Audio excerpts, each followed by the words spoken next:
Okay, hi guys. So sekarang saya dekat Diami Resident. Kalau korang boleh tengok, jalan dia very private sebab satu row ni semua Diami Resident saja. Depan kita tak ada apa-apa and semua dah ada fencing. Bermakna jalan ni adalah jalan private untuk penghuni Diami Resident sahaja. So dekat sini kita ada juga, okay, kalau anda dapat lihat, okay, kids playground. Okay, so dia enclave di tengah-tengah di antara type B dengan type A. So ni kita separatekan yang 3+2 level belah sini, 3+1 level belah sini. Okay, korang boleh tengok jalan kat sini sangat kehijauan. Okay, angin sangat kuat.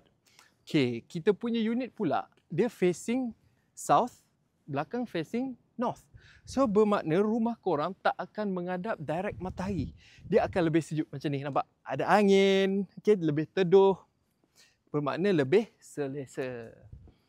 Ini kita pun di dekat kawasan tinggi sedikit. Boleh tengok belakang tu. Okay, belakang tu adalah banjaran Quartz Ridge. So ni adalah view experience korang tinggal dekat Diami Residence. Thank you.